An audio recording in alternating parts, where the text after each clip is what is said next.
Hello friends, cooking recipes में तमारू स्वागत है। आज આપણે બનાવીશું વિટામિન સી થી ભરપૂર આંબળાની કેન્ડી બનાવીશું। અને અમારી ચેનલમાં તમે નવા આવ્યા હોય અને હજી સુધી ચેનલને સબસ્ક્રાઇબ ન કરી હોય તો સબસ્ક્રાઇબ કરજો, એટલે નવી નવી રેસિપીના નોટિફિકેશન તમને દરરોજ જોવા મળે। મેં આ 1 કિલો જેવા આંબળા લીધા છે અને એકદમ સરસ એવા તાજા અને સારી વેરાયટીના લીધા છે, તો આપણી કેન્ડી પણ એટલી બધી સારી બને। એટલા માટે તાજા આંબળા હોય તો તમે કેન્ડી સારી રીતે બનાવી શકો છો સરસ। હવે મેં ફ્રીઝરમાં ડબ્બામાં ભરી અને 12 કલાક સુધી આપણે અંદર રાખ્યા હતા, એટલે હવે આપણે બહાર કાઢી અને આ રીતે આપણે પરથી છાલ કાઢી લઈશું તો આપણી કેન્ડી છે એકદમ સારી એવી બનશે અને ખાવામાં એકદમ સારી એવી બનશે અને વ્હાઈટ બનશે, નકર આપણે કેન્ડીનો કલર ચેન્જ થઈ જાય છે। એટલા માટે આ બધી છાલ તમે છાલ ઉતારા વગરની પણ કેન્ડી બનાવી શકો, પણ આ રીતે બનાવશો તો કેન્ડી એકદમ સરસ એવી વ્હાઈટ એવી બનશે। હવે આપણે બધી છાલ ઉતારી લઈશું અને હવે આપણે તપેલીમાં બાફવા મૂકીશું।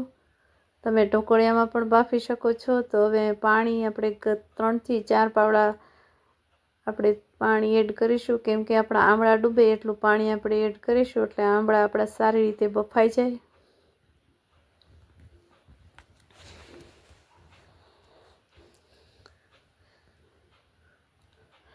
અને આ રીતે તમે બનાવશો તો આપણા વાળ, સ્કિન, આંબળા બહુ ઔષધિ માટે ઉપયોગી છે, એટલે આંબળા શિયાળામાં જરૂરથી તમારે શરબત અથવા તો આ રીતે તમારે કેન્ડી કરી અથવા મુરબ્બો બનાવીને પણ તમે ખાઈ શકો છો આંબળાનું।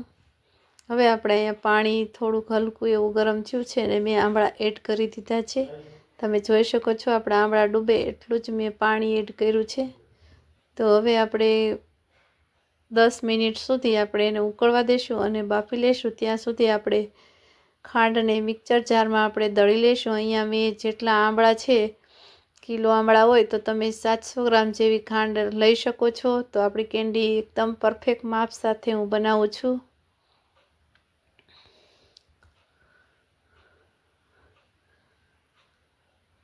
અને મિક્સર જારમાં આપણે પાવડર કરી લેશું। હવે આંબળાને આપણે વચ્ચે વચ્ચે ચેક કરતા રહીશું કે આપણા આંબળા બફાઈ ગયા। તમે હજી થોડા કડક એવા છે એટલે 10 નહીં પણ આપણે 5 મિનિટ સુધી આપણે થવા દઈશું, એટલે આપણા આંબળા સરસ એવા બફાઈને રેડી થઈ જશે। ત્યાં સુધી આપણે ખાંડ છે એ મેં દળી અને રેડી કરી લીધી છે।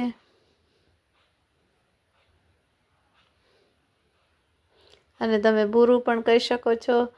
હવે આપણે અહીંયા મેં મીડિયમ સાઇઝના 2 લીંબુ લીધા છે મોટા, અને તમે કેન્ડીમાં એ લીંબુ તમે એડ કરશો એટલે એથી એકદમ વ્હાઈટ કલર આવશે અને ટેસ્ટ પણ સારો આવશે।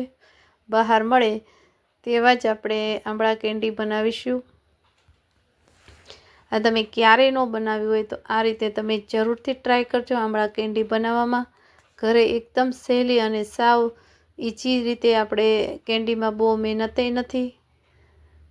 હવે તમે જોઈ શકો છો આપણા આંબળા એકદમ સરસ એવા બફાઈને રેડી થઈ ગયા છે। તો આપણે એક સર્વિંગ પ્લેટમાં કાઢી લઈશું।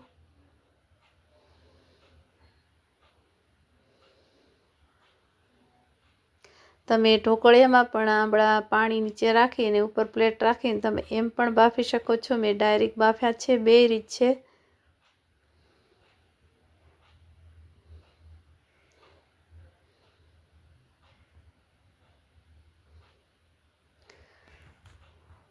હવે તમે જોઈ શકો છો આપણા આંબળા બફાઈ અને રેડી થઈ ગયા છે। ઉપરથી પ્રેસ કરી એટલે આ રીતે એકદમ ભાગ ખુલ્લો થઈ જાય છે અને આંબળા ગરમ છે, એટલે હું તમને બતાવવા માટે મેં આંબળાને આ રીતે આપણે ખોલી લઈશું અને હવે 5 મિનિટ સુધી આપણે આંબળાને ઠંડા થવા દઈશું। પછી આપણા બધા પલ્સ છે એ બધા કાઢી લઈશું અને ઠળિયા નીકળી જાય એ રીતે આપણે બનાવીશું। ઉપરથી પ્રેસ કરશો એટલે ઓટોમેટિક આપણી કેન્ડી અલગ અલગ થઈ જશે। આ રીતે આટલા આંબળા બાફવાના છે, બહુ વધારે પડતા પણ બફાવા નથી દેવાના, તો આપણી કેન્ડી છે એ વિખાઈ જાય છે। એટલા માટે મીડિયમ બાફીશું। હાથથી પ્રેસ કરી એટલે નીકળી જવા જોઈએ। તમે જોઈ શકો છો આપણી આંબળા કેન્ડી કેટલી સરસ એવી બનશે। અને આ રીતે મેં બધા પલ્સ કાઢી લીધા છે। તો હવે મેં એક અહીંયા બાઉલ લઈશ, એમાં આપણે માપથી આપણે કરીશું.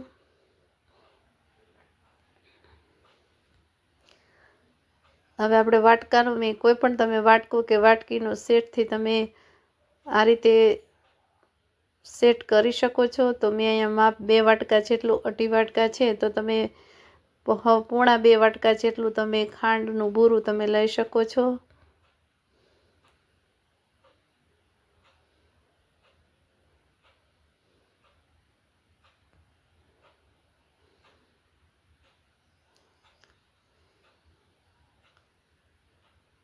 આ રીતે આપણે ઉપરથી એને બૂરું એડ કરીશું અને બરાબર મિક્સ કરી લઈશું. અહીંયા મેં 1 વાટકો જેટલી ખાંડ નાખી છે અને પછી અડધો વાટકો જેટલી ખાંડ મેં એડ કરી છે, એટલે કુલ 1.5 વાટકો જેટલી ખાંડ એડ થઈ ગઈ છે. અને ઉપરથી 2 લીંબુનો રસ નીતોરીને રાખ્યો છે, એ પણ આપણે એડ કરીશું. એટલે આપણા આંબળા કેન્ડીનો સ્વાદ એકદમ ગળ્યા સાથે ખાટો મીઠો આવશે અને એકદમ સરસ ટેસ્ટી એવો લાગશે. બહાર મળે તેવી જ કેન્ડી આપણે ઘરે બનશે. તો હવે આપણે ખાંડને અને આંબળાને બરાબર મિક્સ કરી લઈશું, એટલે આપણા આંબળા કેન્ડી છે એ આપણી ખાંડે પીગળી જાય તેમની સાથે. અને તમે જોઈ શકો છો આપણો કલર આંબળાનો એકદમ સરસ એવો તમને દેખાય જ છે, અને લીંબુ નાખવાથી આપણો કલર એકદમ વ્હાઈટ એવો થઈ જશે.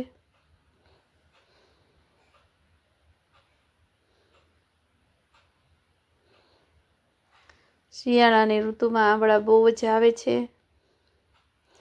હવે મેં અહીંયા આંબળાને ડીશ પર ઢાંકી અને 1 દિવસ સુધી રાખ્યા છે, અને આ બીજા દિવસે હું તમને આ રીતની કન્ડિશન થઈ ગઈ છે આંબળાની. તમે જોઈ શકો છો આપણી ખાંડ ઓગળી અને સરસ એવી મેટ થઈ ગઈ છે. તો હવે આપણે 2 દિવસ જેવું એને ઢાંકી દઈશું અને વચ્ચે વચ્ચે આપણે હલાવતા રહીશું, એટલે આપણી આંબળા કેન્ડી એકદમ સરસ એવી બની અને રેડી થઈ જશે. હવે તમે જોઈ શકો છો આપણી ખાંડનું પાણી પણ થોડુંક એવું શરબત કેવા માત્ર થોડુંક જ છે. તો હવે આપણે એક પ્લેટમાં કાઢી લેશું અને એને તડકામાં આપણે સૂકવી લેશું.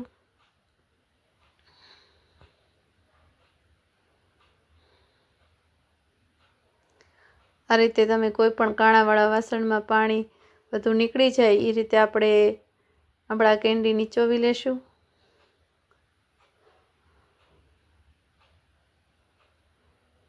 હવે મેં આંબળા કેન્ડીને 3 દિવસ સુધી ખાંડમાં રહેવા દીધી છે. ત્રીજા દિવસે આપણે બહાર કાઢીશું અને એને તડકા છાયામાં સૂકવો તો પણ ચાલશે, અને મેં તડકામાં 1 દિવસ હું સૂકવવાની છું, એટલે આપણે આંબળા કેન્ડી જલ્દી એવી બની અને સારી રેડી થઈ જાય છે. અને આ પાણી છે આંબળાનું શરબત એ આપણે એક બોટલમાં ભરી લેશું, એટલે આપણે ગમે ત્યારે પીવું હોય તો તમે પી શકો છો. અને અત્યારે આપણી આંબળા કેન્ડી સુકાય અને રેડી થઈ ગઈ છે, તમે જોઈ શકો છો. હવે આપણે એક પ્લાસ્ટિકમાં આપણે પાથરી દઈશું, અથવા તમે કોટનની સુંદડીમાં પણ તમે આ રીતે કેન્ડીને બધી તડકે સૂકવવાથી આપણી કેન્ડી એકદમ સારી એવી બનશે, અને તમે તડકા છાયામાં સૂકવો તો પણ ચાલશે.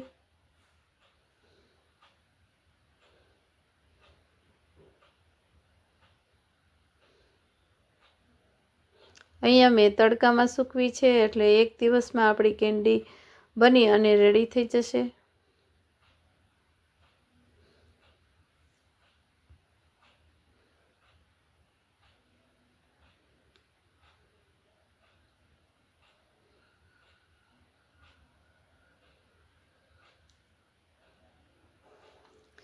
અને આ આંબળા ખાવાથી આપણા વાળમાં એટલો બધા આંખના સ્કિનમાં બહુ જ ઉપયોગી છે. હવે તમે જોઈ શકો આપણા કેન્ડી છે સુકાય અને એકદમ રેડી થઈ ગઈ છે. તો ઉપરથી આપણે ખાંડનું બૂરું છે એ 2 ચમચી જેવું એડ કરીશું, અને ઉપરથી 1/4 સ્પૂન જેટલી આપણે સંચળ પાવડર છે એ એડ કરીશું અને બરાબર મિક્સ કરી લેશું. આ રીતે તમે જોઈ શકો છો આપણી કેન્ડી એકદમ બની અને રેડી થઈ ગઈ છે. તો આ રીતે મિક્સ કરી અને આપણે એરટાઇટ બોટલમાં તમે ભરી અને મૂકી દો તો 1 વર્ષ સુધી આ આંબળા કેન્ડી સારી રહે છે. હવે મને થોડીક એવી ખાંડની જરૂર પડીશ તો ભૂરો તો આપણે ઉપરથી પાછું એડ કરીશું, એટલે બરાબર મિક્સ થઈ જશે.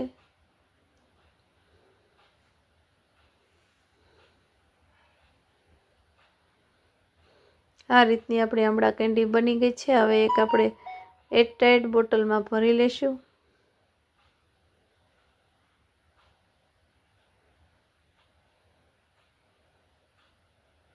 હવે તમે જોઈ શકો છો આપણે